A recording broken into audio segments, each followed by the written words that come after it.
I always repeat that while the bot is a powerful tool, it's not a magical solution. It can think on behalf of the user. We encourage users to ask clear and specific questions, as this is really crucial for the bot to provide accurate and relevant answers. Welcome to the AI and Scale podcast. This is a show that invites AI practitioners and AI experts to share their experiences, challenges, and AI success stories. These conversations will provide answers to your questions. How do I implement AI successfully and sustainably? How do I make a real impact with AI? Our podcast features real AI solutions and innovations, all of them ready for you to harness, and offer a sneak peek into the future. Hi everyone, this is Gosia Górska and you're listening to AI at Scale podcast. Today I'm hosting Natalya Philogene. Natalya is the head of internal control at Schneider Electric, driving a strategic transformation. She was born and raised in Mauritius Island, and she's currently based in France and has more than 20 years of experience in finance, where she held international leadership roles in various finance domains. Natalya is passionate about driving sustainable transformation, adding a special creative touch to foster a culture of innovation. I'm very pleased to welcome you today, Natalya. Thank you, Gosia, for the warm welcome. It's a real pleasure to be here. Thanks. So let's start by explaining a bit more about your role in Schneider. Sure. My main objective is to make internal control more engaging and understandable for all Schneider Electric employees, not just in finance. The goal is for every employee to understand their role in effectively managing the company's risk and integrating this awareness into their daily work. Okay, that's interesting. So actually, I'm discovering new areas in finance. So what's the landscape of jobs in finance now?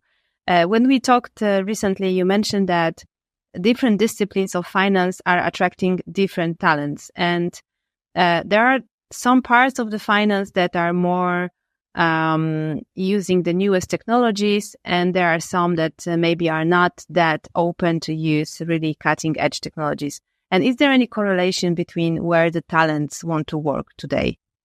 I love this question, and thanks for asking that. First, at Schneider Electric, we have 6 finance disciplines: accounting and internal control, business finance, tax, treasury, investors relation, and mergers and acquisition. What's clear is that the disciplines that are using advanced technologies are the ones currently attracting the best talent. And this is marking a change from what was popular before.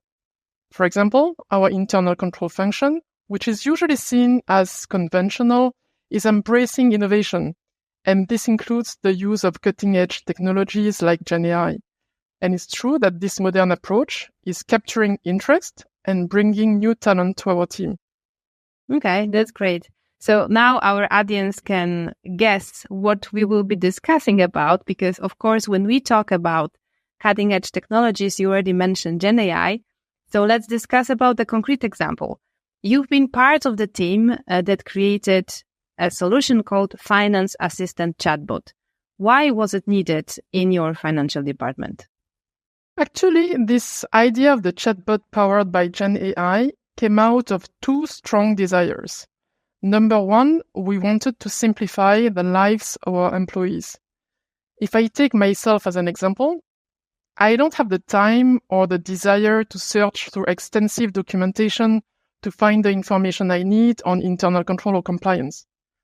Our employees want this to be easy. They want immediate answers to their questions. And this improvement in user experience has a great impact on knowledge management and collaboration. And the number 2 goes back to your previous question. We really wanted to energize the internal control and accounting function to drive innovation, attract and retain talent, and be part of the company's transformation. Okay, I see. So I can only imagine how lengthy the documentation must be for finance, because when I look at the guidelines that we have in marketing, it's already quite a lot of, different guidelines, different suggestions how to be brand compliant. But when we think about finance, this must be even bigger, even larger portion of documentation. So the first thing is that employees can get answers to their questions that are coming from this documentation. So the chat is basically assisting them to find the answers. And what kind of questions can I ask the bot? Are they only finance related? The bot currently covers internal controls, so which includes the main processes of the company. So it's not restricted to finance. So you would find policies about global marketing, but it's true that we have a focus on accounting policies. So the bot can handle a wide range of questions, from general inquiries like what is internal control about, to specific ones like where can I find Schneider Electric cybersecurity policy, or even more detailed queries like how to recognize the software business revenue at Schneider Electric. So the bot will provide answers, specifies the information source, and will give you links so that the employees can check and explore further. Do you have any numbers about how it is being used by the employees? And what's the accuracy of the bot? The bot has been launched March this year. We have now approximately 1,500 users. So our ambition is an accuracy rate of 95% that we are currently monitoring, and we are achieving it. And the objective is, of course, that we increase the number of users over the time. Wow, that's impressive. I think it's quite high accuracy rate for this kind of solution. Well, it made me actually want to ask a question about how did you accomplish this? So what was your role in the project and how did you work on it? You know, I am not a tech expert, but I'm all about practical solutions.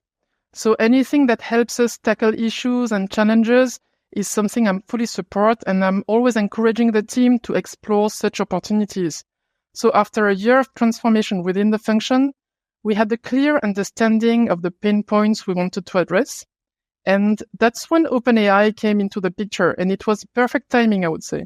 The use case was clear, but more important was the fact that our database was ready to be ingested with clear, clean, digitized, well-structured, and reliable data. And to me, here's another key point. When you get things right from the start, it makes everything so much easier. There is no need to redo everything, and it saves a tremendous amount of time and effort. This is what truly made the difference in terms of timing and innovation. I see. That you mentioned that you are not a tech expert. So how did you work on the solution? You were the domain expert, and you worked hand in hand with another team in Schneider? Yes, and on this one, collaboration was key. You know, to me, the deployment of our chatbot was a success because we could bring together insights from finance teams and expertise from AI technical specialists. We had great insights on the specific needs and pain points of end users, as well as function-specific expertise, which is allowing the chatbot to support the broader organizational goals. And the involvement of AI technical experts ensured the seamless integration of cutting-edge technology and best practices. And overall, I would say that the project really showcased the power of cross-functional collaboration. How big was the team?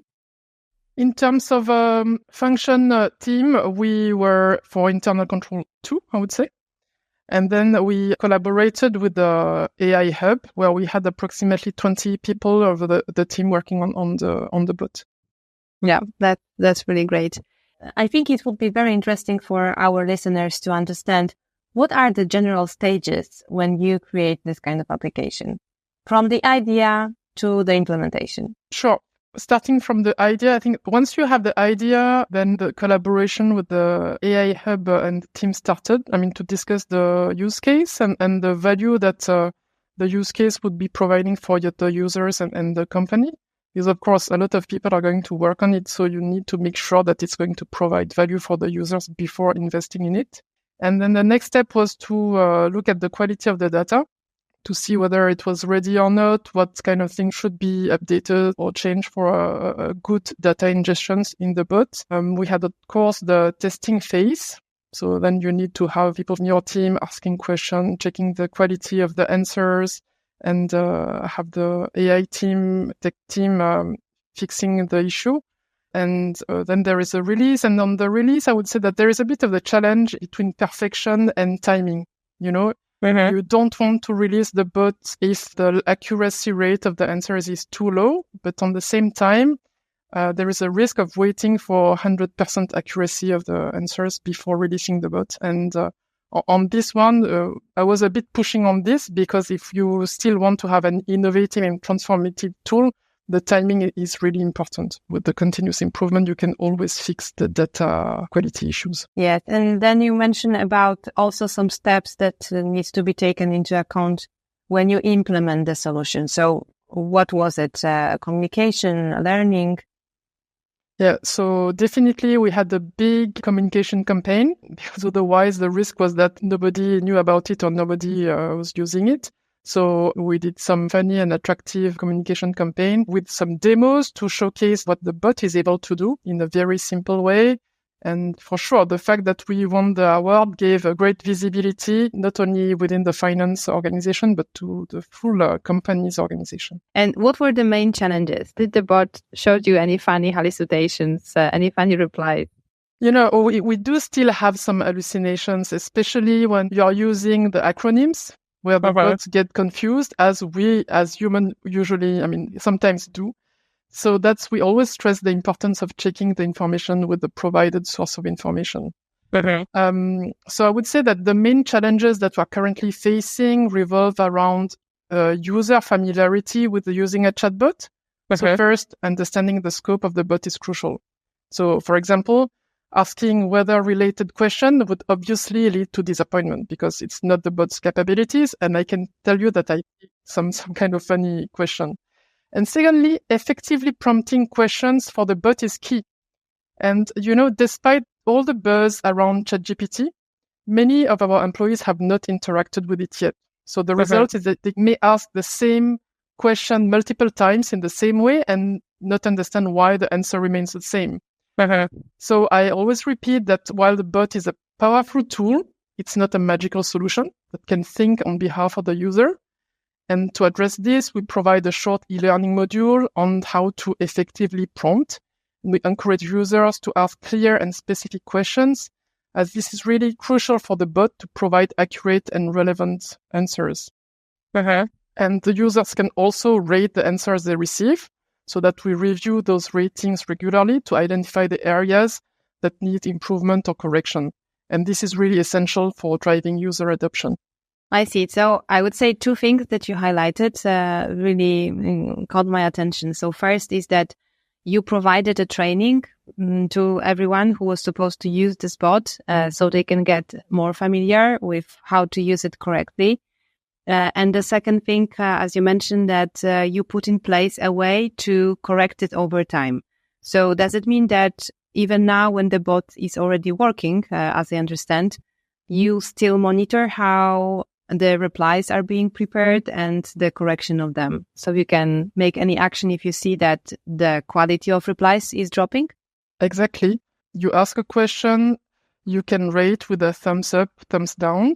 And every month, the team is reviewing the quality of the answers. And for all the thumbs down, we are reviewing all the question and the answers to go back to the root cause of this rating to make sure that we are correcting it. I see. So actually, it's an important point to understand that once you prepare the bot, your job is not done because you have to monitor it and you have to always make sure that you take care of all this negative feedback that you receive from the employees who are using it, right? Exactly. And not only this, I would say you need to make sure that the data is also updated, that you have the most updated data that is ingested in the bot. I see. And you mentioned about e-learning. Any other ways to ensure the adoption? How are your colleagues reacting to the bot? So I would say that what is very important for the adoption is the accessibility. So remember that we did this bot to simplify the lives of our employees. So the bot is located on team apps. So it's accessible to all our employees and not only the finance people. And the same way you would chat with a colleague, you can ask the question to the finance assistant, except that this bot is available at any time.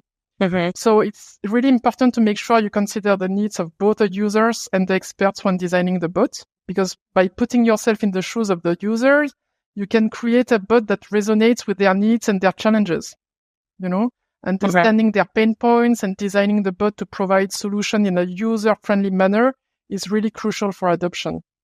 And then addressing the pain point of experts ensures that the bot complements their work, and it makes the bot a valuable tool for the entire team.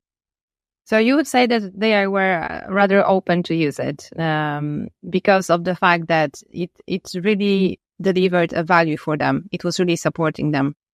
Yeah, sure. I mean, I would say that you have the population, I mean, the one that are always eager to try innovation. So you don't need to convince them.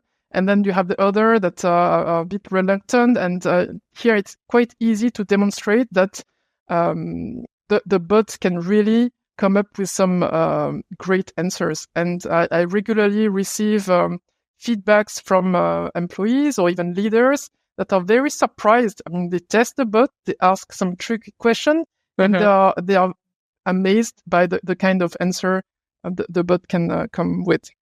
Okay. And if I understood, it also gives you the source of information, right? Exactly. Always. So that with the link, and you can go back and check if you want more details. First, you can check that it's relevant to your question, and then you can deep dive in the documentation. And you also have the spokes, so the right expert if you want to have a discussion to deep dive on the topic. Okay, so you can deep dive with a real person if you are not sure about the answer. That's a great way to ensure that you have really high quality of replies and that you can check them. The question was about the adoption and how people react to it. I guess it didn't hurt that you received an award, because I guess that then everybody learned about the bot. So can you tell us a bit more what was the award about and why you were recognized? Absolutely.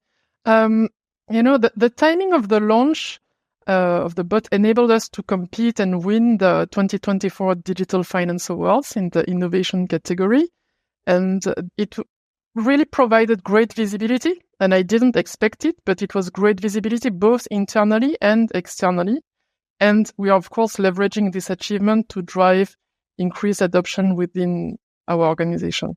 The category that you won was the future of finance. As you look at other teams in Schneider and also externally in other companies, do you think that it's easier, harder, or it doesn't matter in which department you are trying to use GenAI? Like if you think about HR or maybe procurement, what's the key enabler that makes GenAI deliver value for such function as finance? I would say that within all these functions, we have very interesting use cases. And in the Schneider Electric, we are very lucky to have this AI hub with experts who are able to, collaborate to make sure we come up with a proper solution. And this visibility that we have with the award, it's really, encouraging the team to think more about it, how to leverage AI. And I would say bringing more awareness to the team, as the important thing is that you don't need to be an AI expert to effectively leverage AI, actually. As long as you have the pain points, you understand them, and you strategically use AI to address those challenges with the proper people, it can really be a game changer. Yeah, that's really a great message to finish our episode with.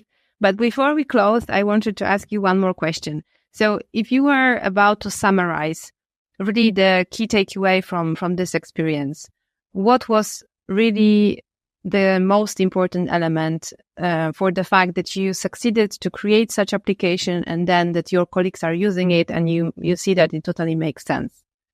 Yeah, so you need to understand the pain point of the users. What is the value you are going to provide? What is the use case? Then your data need to be clean, reliable, well-structured. Collaboration is key. I mean, having on one side the experts of the function and the AI expert to collaborate together. I would say at the end, it's monitoring of the adoption, continuous improvement, and providing the necessary training to the users to ensure that they make the most of it. I see. That's really a great message. Thank you so much, Natalya. It was really a pleasure to discuss with you. Thanks, Gosha, for having me on the show. It's been a pleasure sharing insights with your audience. Thanks for joining us today on AI at Scale podcast. Be sure to visit our se.com/AI website and learn more about our AI at Scale solutions. Head over to our Schneider blog platform to read more. Don't forget to subscribe to the show on your preferred platform and share it with your network. Thank you for listening and stay tuned for the next episode.